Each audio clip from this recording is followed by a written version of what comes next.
Sejam bem-vindos à nossa Sala da Alma. Estamos aqui reunidos para mais um dia de estudo, mais um dia em que nós vamos mergulhar nesse universo que é a nossa alma e continuar falando de assuntos tão importantes para mim, para você, para o nosso crescimento. Tudo bem, pastora? Tudo, Muzi. Então tá jóia. Hoje nós vamos continuar com um assunto super interessante. Na semana passada, no outro episódio, nós falamos de sugestão emocional. Se você não viu esse episódio, e todos os outros nossos estão disponíveis nas nossas redes sociais da igreja, Igreja Caminho da Verdade. Nós estamos no YouTube, no Facebook e no Instagram. Vamos lá então, pastor, hoje nós vamos falar de catalepsia. Isso. Olá. Nós falamos sobre sugestão, né, Muzi? E falamos sobre a sugestão caracterizando ela com uma questão de ação. Não é algo muito pessoal, né? Falamos até que aquela pessoa que sugestiona as outras, ela não tem necessidade do monopólio, né? Ela tem necessidade de fazer um mercado, de agir para que a outra a copie. Agora, a catalepsia é uma coisa muito séria, né? É uma doença que se desenvolveu na sociedade atual, sempre existiu, mas agora com muito mais clareza, né? Muito mais evidência. A catalepsia é uma enfermidade, ela é física, né? Eu usei esse nome para atribuir a catalepsia emocional ou espiritual. É uma incapacidade de mover-se, uma incapacidade de falar, uma incapacidade de se posicionar onde outras pessoas posicionam você. E é sobre isso que nós vamos falar hoje.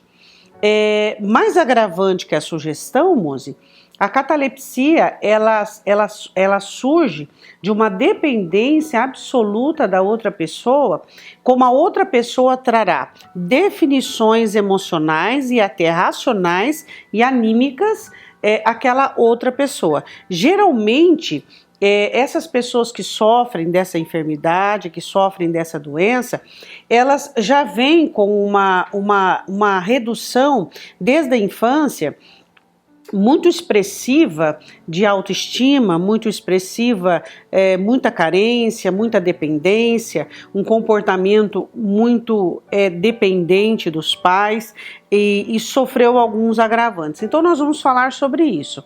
É uma infecção psíquica, muito mais grave que a sugestão. Se na sugestão a gente copia ações, na catalepsia, nós dependemos da aprovação alheia, dependemos do comportamento alheio para que nós possamos atribuir os nossos sentimentos, né? Existem as formas de catalepsia em vários níveis, né? Nós temos os dos mais graves aos mínimos. Temos os mínimos onde as pessoas elas já supõem a ação do outro, supõem a resposta do outro e já de antemão já se comporta adequadamente para que não sofra nenhum tipo de agravo. E temos as mais graves, que são aquelas realmente que sofrem violência física, violência emocional, né, em termos mais graves. Então nós temos a catalepsia inserida na sociedade, onde às vezes você conversa com uma pessoa e você nem imagina que ela é alguém que vive uma vida totalmente inerte, uma vida totalmente dependente de uma outra pessoa, debaixo de uma opressão, debaixo de uma sugestão opressora absoluta. Pastor, então a catalepsia já é um agravamento da sugestão emocional. Isso, já é algo que já é bem interno. Quando a sugestão é com respeito a atitudes, a catalepsia é algo de um domínio emocional, onde a outra pessoa quer dominar suas emoções e seus pensamentos para governar as suas atitudes. Então, como que ocorre isso? Muitas vezes existem pessoas que sofrem desse monopólio alheio e esse fica muito velado, né? Muito velado. E é caracterizado assim como obediência, é caracterizado como respeito. E algumas pessoas, elas inventam algumas desculpas e algumas respostas para que elas possam disfarçar esse posicionamento e essa enfermidade e essa doença, onde as pessoas, elas vivem à mercê da vontade das outras, elas vivem à mercê daquilo que as outras pensam. E isso é muito pessoal, a catalepsia ela é uma coisa pessoal, ela é de pessoa para pessoa. Você começa a escolher as pessoas das quais você vai ser dominado. Por quê? Porque você escolhe pessoas segundo aquilo que ela tem a te oferecer. Então, se você é uma pessoa que busca por segurança, que busca por apoio, e quando você encontrar nessa pessoa essa segurança e esse apoio, e essa pessoa for um dominador, você vai se colocar debaixo do domínio dessa pessoa e de uma forma inconsciente você vai se abaixando, se rebaixando, se anulando e se colocando até que esse domínio exerça, até que esse domínio aconteça. Então a catalepsia não é porque nós não condenamos as pessoas que governam, mas nós queremos abrir os olhos daquelas que buscam ser governadas, né? Porque Deus não criou o homem para isso. Deus criou o homem, o ser humano, para que ele pense por si, para que ele sinta por si e para que ele seja responsável, né? Por suas ações, por suas atitudes. Então isso é muito importante. Quando a senhora fala de paralisação, no sentido de que essa pessoa então deixa de ter um progresso pessoal para ter um controle, né? Assumir então um controle para agir e passar a seguir a sua vida de acordo com aquele que a domina. De acordo com as perspectivas, de acordo com os padrões, de acordo com as definições. Então, geralmente as pessoas elas ficam mais sensíveis, elas ficam mais inseguras. Por quê? Porque é difícil você viver no seu corpo tentando saber o que a outra pessoa quer, tentando saber o que vai agradar a outra pessoa, tentando adivinhar, tentando deduzir aquilo que a pessoa quer que você faça. E aí faz o quê? Você vai perdendo a sua espontaneidade, você vai perdendo a sua naturalidade, e aí vai desenvolvendo o quê? Doenças psicossomáticas, doenças psicológicas. Por quê? Porque as pessoas elas vivem num estado de tensão, num estado de alerta, né? Por quê? Porque eu preciso agradar o meu dominador. Porque os relacionamentos, eles se iniciam assim. Eu entro com a minha carência e eu admiro você, e você tem para suprir essa carência. Mas você, junto com esse bônus, vem também o seu ônus. Qual é o seu ônus? O seu domínio sobre mim. Então você oferece aquilo que a minha carência precisa, mas o ônus é o seu domínio. Você está em todo o tempo me analisando, você está em todo o tempo me observando, me criticando nisso, me criticando naquilo, me apontando isso, e eu vou pouco a pouco nessa catalepsia, nessa sugestão, nessa situação de inércia, eu vou me sugestionando, sendo sugestionada até o ponto da subordinação. A pessoa se perde totalmente da sua... Não existe própria essência, né? Nem se não fala existe nisso, a né, essência, porque só pelo fato de você já ir buscar na sua carência em outra pessoa, você já tirou os olhos, né, da sua realidade, das suas próprias faculdades. A necessidade de sujeição às pessoas que sofrem dessa enfermidade, ela existe por conta de uma falta e de uma dificuldade de interpretação de uma carência lá atrás. Os nossos sentimentos, eles devem ser explicados e nós devemos explicá-los para nós mesmos. Nós devemos destrinchar, nós devemos entender aquilo que sentimos. Deve existir um confronto, deve existir uma interação, uma compreensão daquilo que sentimos. E quando isso não acontece, o que vai? Então eu vou ter uma necessidade de sujeição, vou pagar o preço da catalepsia para que alguém exerça domínio sobre mim. Então eu vou simplesmente substituir o senhorio. Eu estava debaixo de uma procura, de uma busca por uma mãe atenciosa, a atenção de uma mãe, a aprovação de um pai, não encontrei, passei aquela idade da infância, vou buscar na idade adulta uma pessoa que me enxergue, que me aprove, que goste de mim, que eu possa colocá-la em exposição diante da minha sociedade, dizendo assim, olha o que eu ganhei, olha o que eu conquistei, olha essa pessoa, eu sou amada por essa pessoa, mas ninguém consegue entender aquilo que existe dentro, né? Então isso acontece nos relacionamentos de pais e filhos, de cônjuges, até amigos, né? Eu já presenciei amigos que sofrem dessa inércia por conta da oposição opressora, por conta do domínio de um outro amigo, onde se justifica uma amizade intensa, uma amizade corporativa, mas não é nada disso,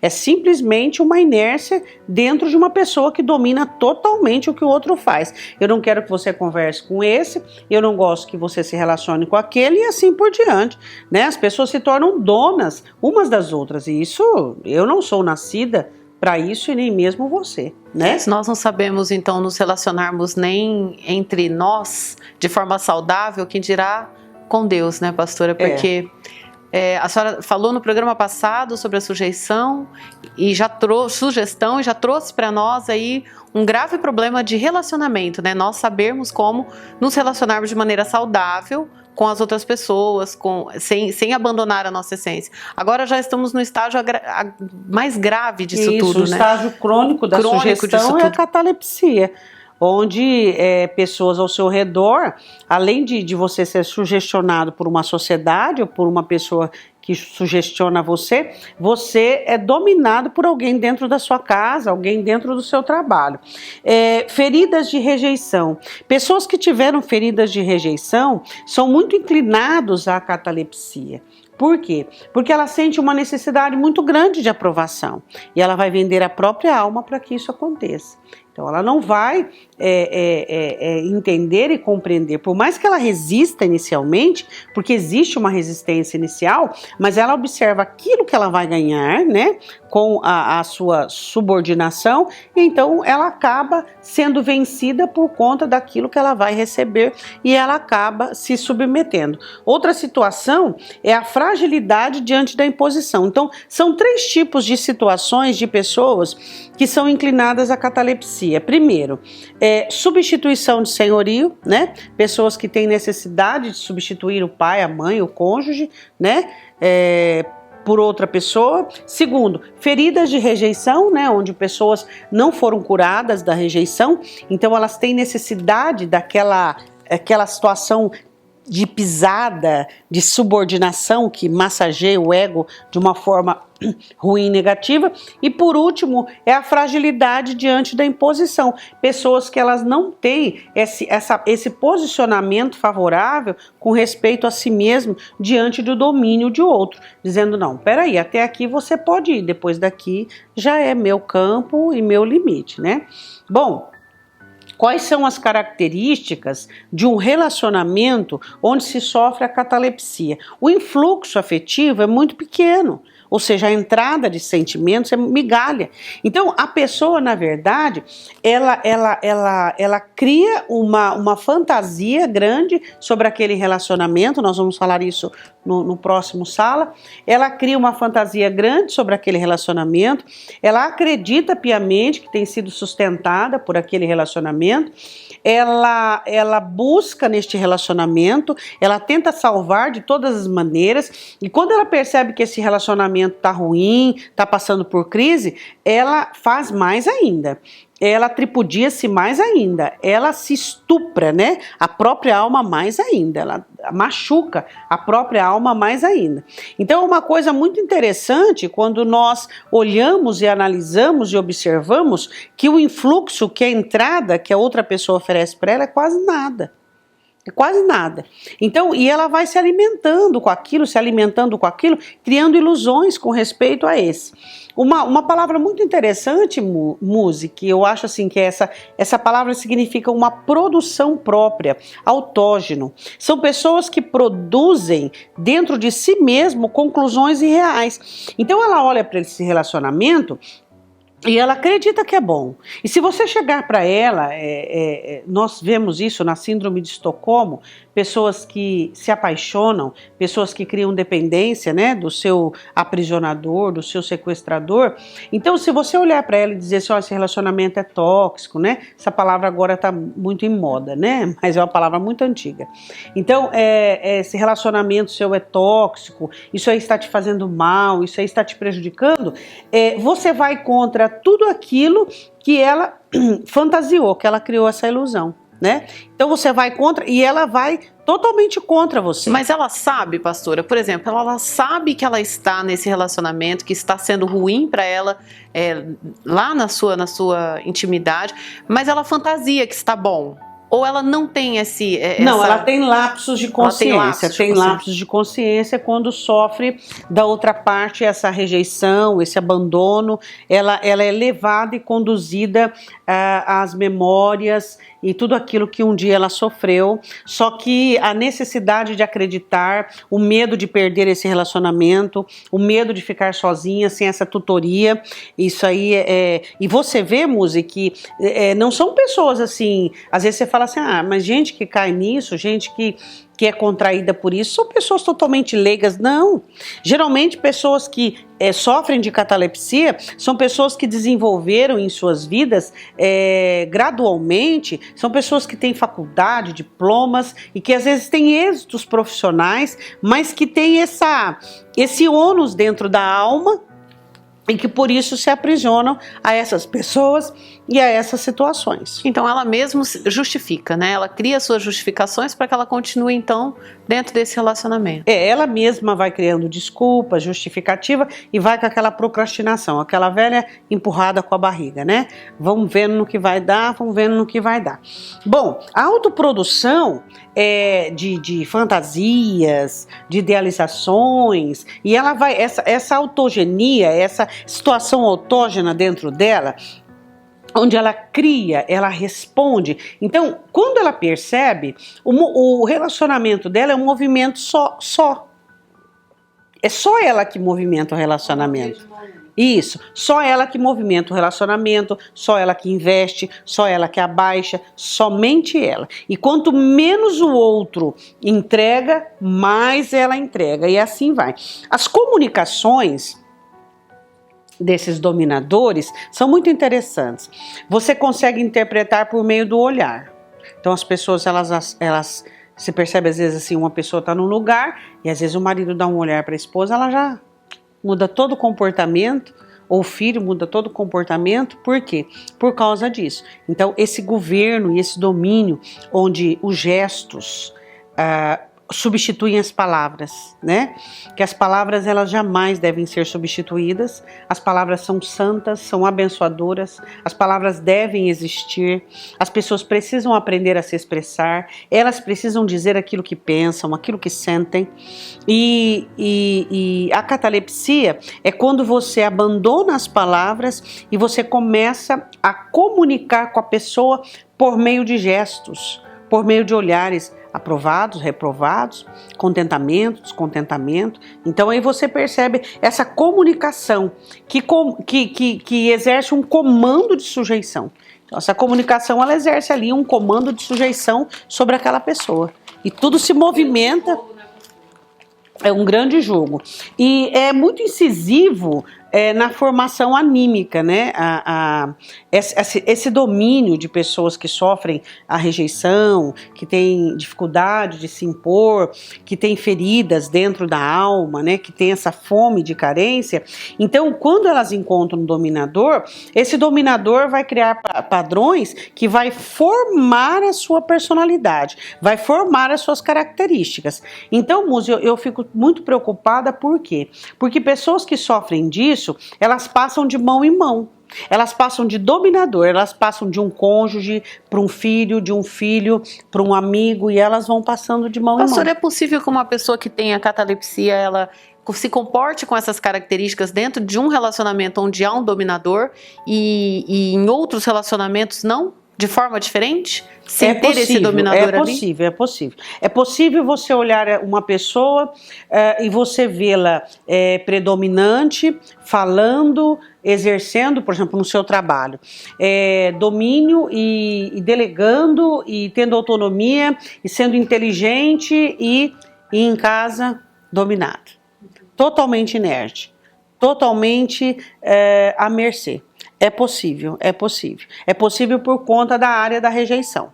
Onde houve a área da rejeição, nós temos 3 tipos de evoluções, desde a infância até a vida adulta. Onde houve a área da rejeição é que existe essa situação.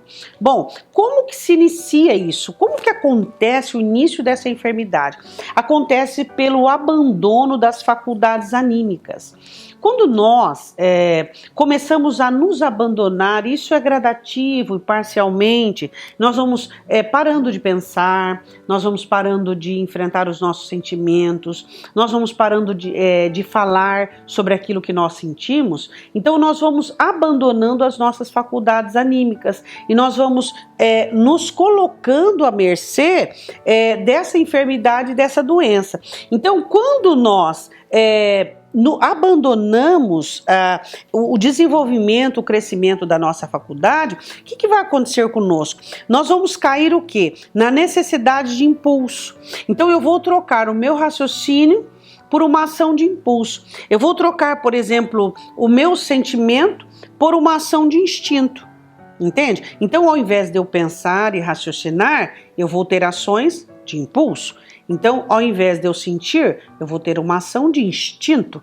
Então, essa precocidade, essa falta de maturidade, que muitas vezes as pessoas elas não procuram, elas não buscam, vai levar essa pessoa a ganhar do outro, porque não vai faltar pessoas que queiram adotar você, não vai faltar pessoas que queiram manipular você. Então, se as pessoas perceberem que você abandonou a sua própria essência, abandonou as suas faculdades anímicas e que você age por instinto e por impulso, você será um candidato, uma presa a sofrer disso, onde pessoas irão manipular você.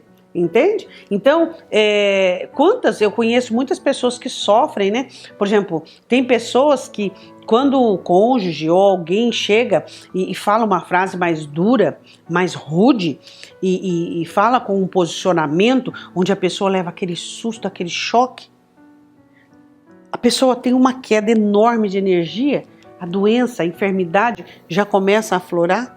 A pessoa começa a perder as forças, por quê?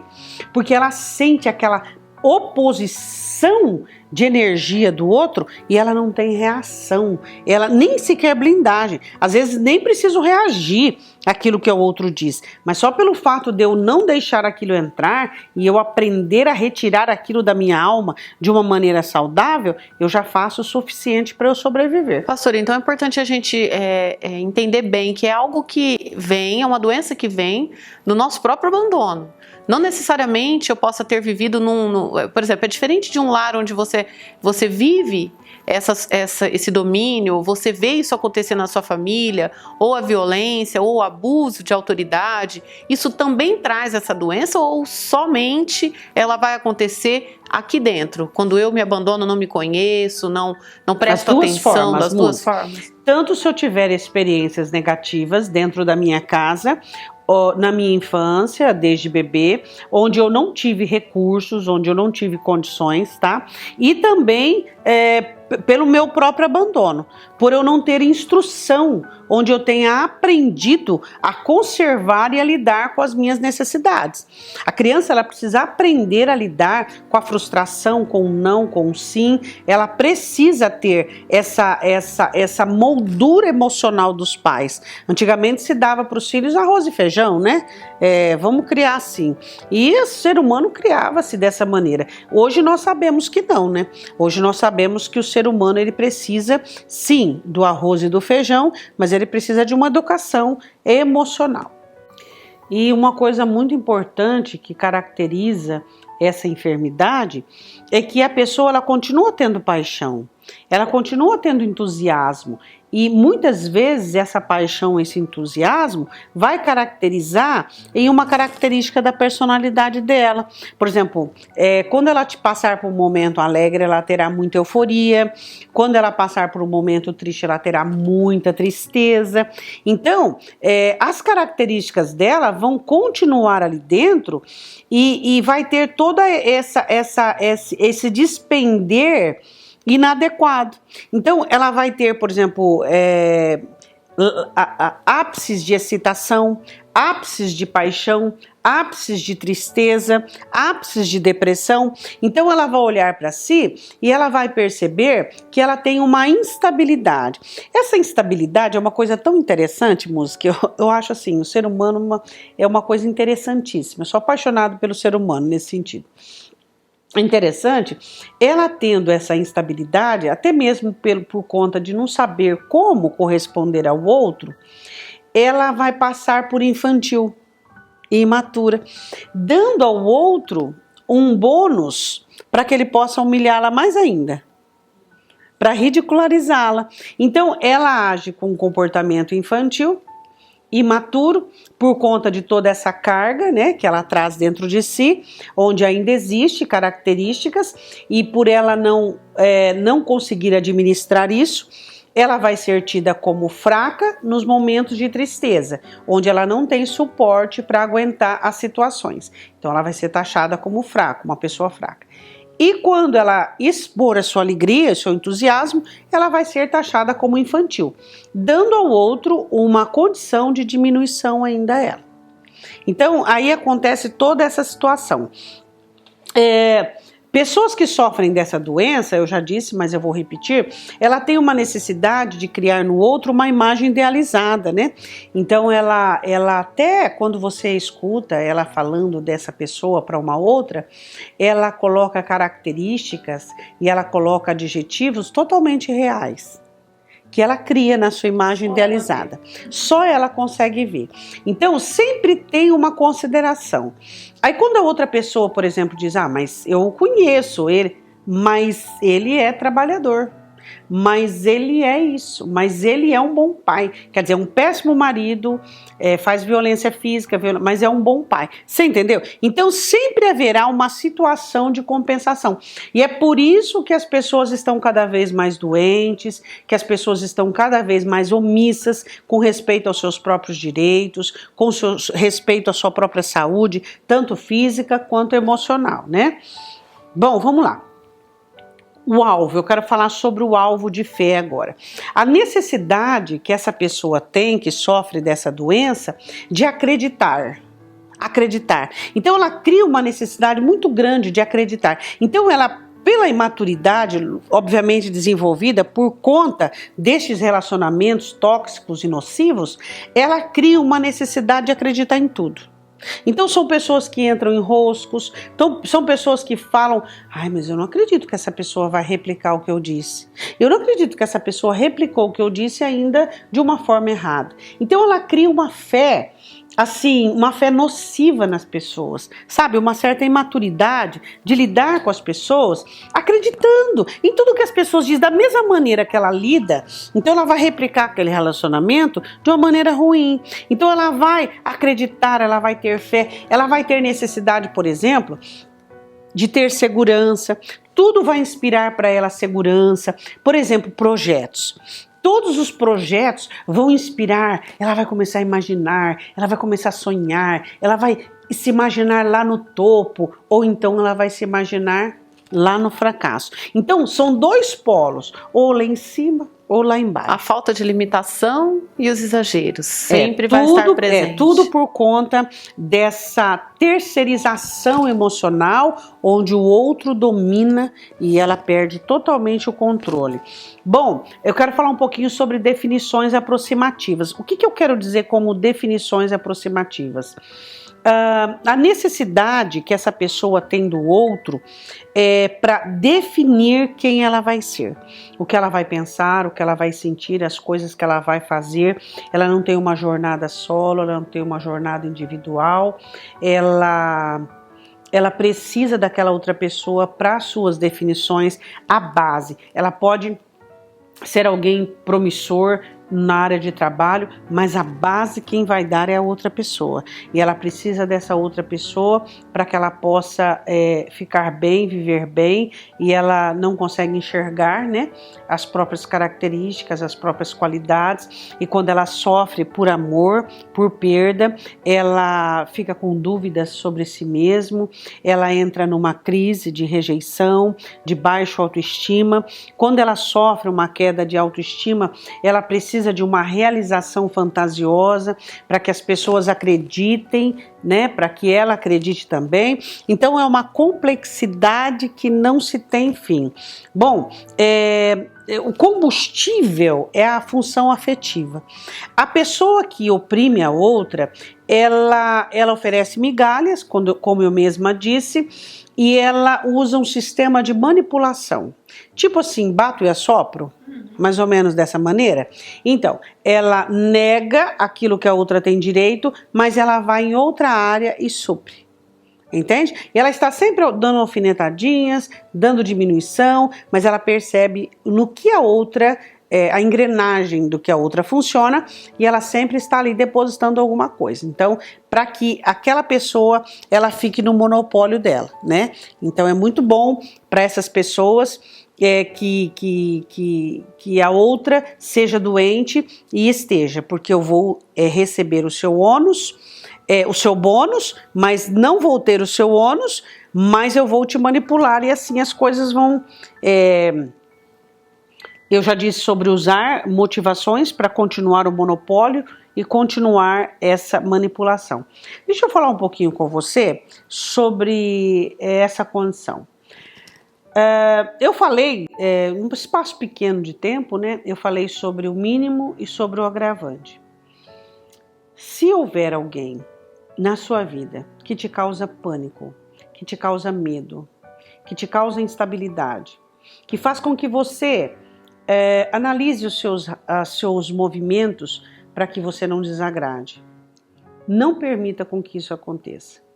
Isso é um sintoma de catalepsia e isso tende a piorar. Então, eu quero dizer uma coisa para você. O evangelho é libertador. Deus é libertador. Deus pode libertar você dessa condição. Por quê? Porque Deus não nos chamou para a escravidão e para a servidão de ninguém, tá? Então, eu tenho os meus, você tem os seus, nós temos as nossas falhas, as nossas fraquezas, as nossas qualidades, e ninguém pode exercer domínio sobre o outro. Isso é totalmente indevido. Nós temos que avaliar muito os nossos relacionamentos, né, pastora? E se você puder, estude os temas do Sala da Alma.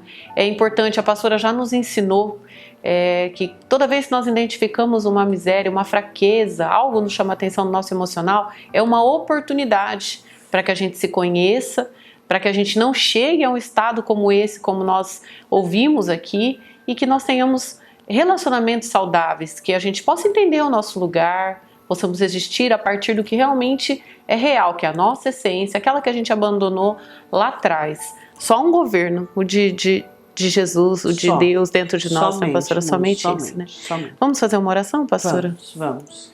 Pai, nós te pedimos que o Senhor nos ajude para que exista dentro de nós a força e o poder do Teu Espírito, para que não aceitemos de forma alguma, ó Deus, qualquer tipo de monopólio.